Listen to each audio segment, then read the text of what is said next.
Hey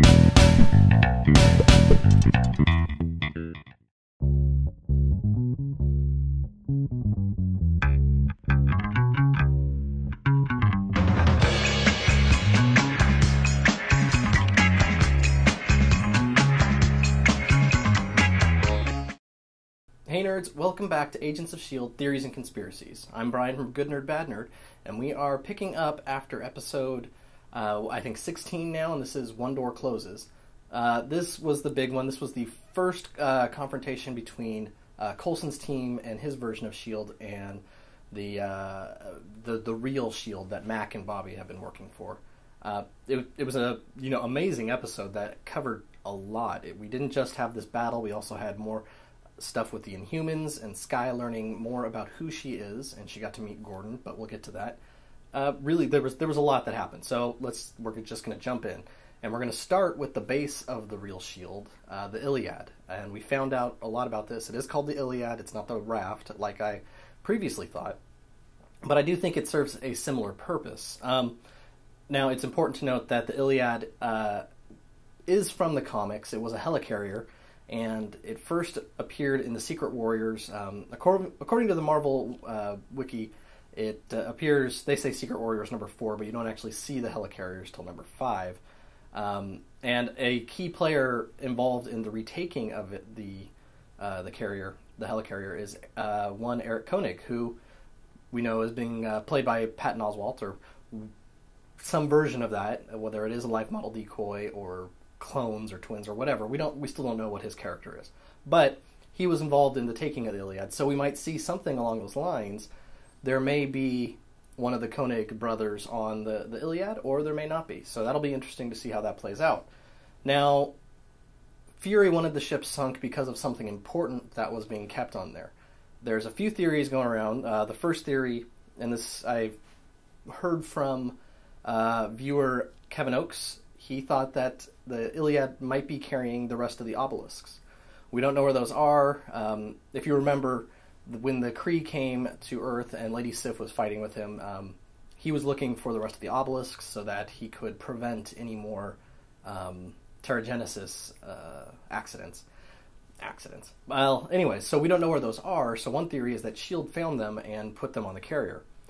Initially, I liked this theory, but I think if S.H.I.E.L.D. was going to take them, they would have taken the whole bin and not just taken them out individually, because we know normal people can't touch the obelisk, so they would have needed special containment units, and since it was already in a box, it makes sense they would have taken that.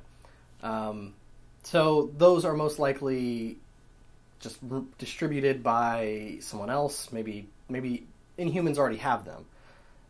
But we'll see where those show up again. No, the theories I have for what actually is on the Iliad, I have kind of 3 theories right now. One is that maybe this is where S.H.I.E.L.D. is storing their stash of vibranium. We know they've used vibranium in 2 instances that we can name for sure.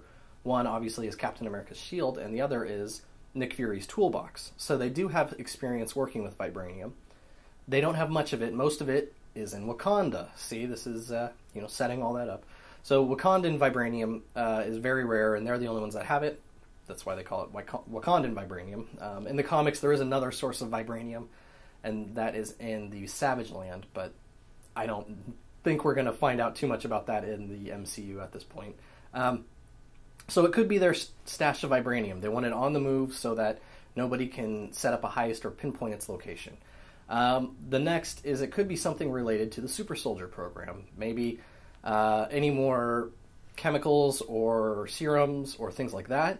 Another thing they would want to keep on the move, especially with all the rise and stuff that Centipede, which was Hydra, with the rise of all the thefts and that research. So it could be Super Soldier related.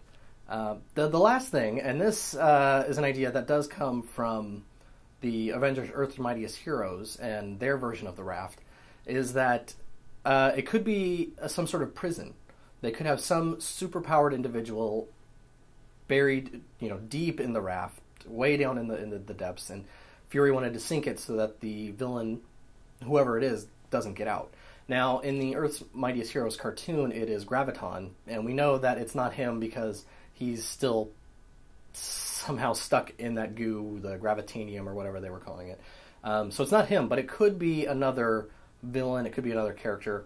It's possible. It could be, some Hydra agent that is, maybe it's Baron Zemo. We don't know. But we assume he did not escape. We assume Hydra did not free him during the big assault, but we still don't know what it is. Those are my theories on what that is. Now, next we're going to move on to Skye, but in the comics, it's interesting to note that Skye, her Daisy Johnson character Quake, she does actually become a leader of S.H.I.E.L.D, and she is in command of the Iliad at one time. So there's a nice play there that the relationship between Skye and the Iliad and that whole team. So that was during kind of the Secret Avengers storyline. They were stationed on there. So Coulson's team could be really ramping up to become the Secret Avengers. Skye's character, Daisy Johnson, actually had her own team of Secret Warriors that helped Nick Fury in battling Hydra and battling Leviathan. So there's a lot of connections there between the boat and Skye and everything that's going on. Now, Skye, she's up at the house that Banner built. That was a quick drop that this was a safe house for Banner when, essentially, I think whenever he wanted to do a controlled Hulk out. And then Fury kind of took it over and used it as a kind of safe house retreat, kind of protective custody for superpowered individuals. He name drops Captain America, and so it's probably safe to assume that after the deep freeze, Fury sent him up there just to kind of wrap his head around everything. The timeline gets a little weird with when Banner actually built this and when Fury took it over, or if Banner did build it for Fury, but it's just a neat little tie-in to the wider Marvel Cinematic Universe, and we do get to see the Hulk's fist print in the wall, which was very cool. Now, while Skye's there, she does get to have a heart-to-heart with Gordon. Gordon is the Inhuman who's been rounding up people. He first picked up Reyna for, whatever Reyna is. Then she picked up Skye's dad, Cal, and told him to sit down and shut up, basically. And now he's come to Skye. He's giving her a lot of background information, but in kind of vague ways. He doesn't want to, overfill her head with too many details about who they are right now. That's kind of stuff I think that she has to slowly get revealed because it's a lot to take in. So he says, whenever you're ready to come, just let me know and I'll be here. And after a fantastic showing of Skye's powers, he does show up when she calls. So that was very cool. Seeing Skye actually kind of unleash her powers in a way that seemed to be kind of controlled, even if it was kind of an instinctual reaction. But that brings us to kind of this last bit where we have the real S.H.I.E.L.D. And there is something going on here. For as much as they talk about being open and honest and kind of no secrets, they definitely have some secrets going on, something they haven't told probably Bobby and Mac, because it's really weird. It doesn't make sense that they wouldn't try and talk to Coulson first instead of just kind of running in and taking everyone prisoner. They either really, really don't trust him and really think he is taken over by some alien entity, or they aren't who they say they are, or they work for someone, or there's someone above them that is more insane or more villainous. We'll say that. I mean, I don't want to say it's Hydra again because that route's been played, but there was something going on. It just, it doesn't make sense that they would stay hidden from Coulson when he was looking for them, especially if they are putting up this front of being, kind of the no secrets democracy. The whole group votes on things, kind of the way it was described. But we will get more of that later. It's still possible this is going to be the MCU version of Hammer, just without Norman Osborn, because even though Marvel and Sony do have a deal, that's way too complicated, and they started this track a long time ago. That would be crazy of them to have bet on the ability to use Norman Osborn, and it just doesn't seem likely. So, the last thing, and this is just an interesting side note, in the comics, and I can't believe I never mentioned this before, Lance Hunter actually is a character that exists. He's a British secret agent like he is here, but eventually he becomes the Nick Fury level kind of leader of their version of S.H.I.E.L.D. called Strike.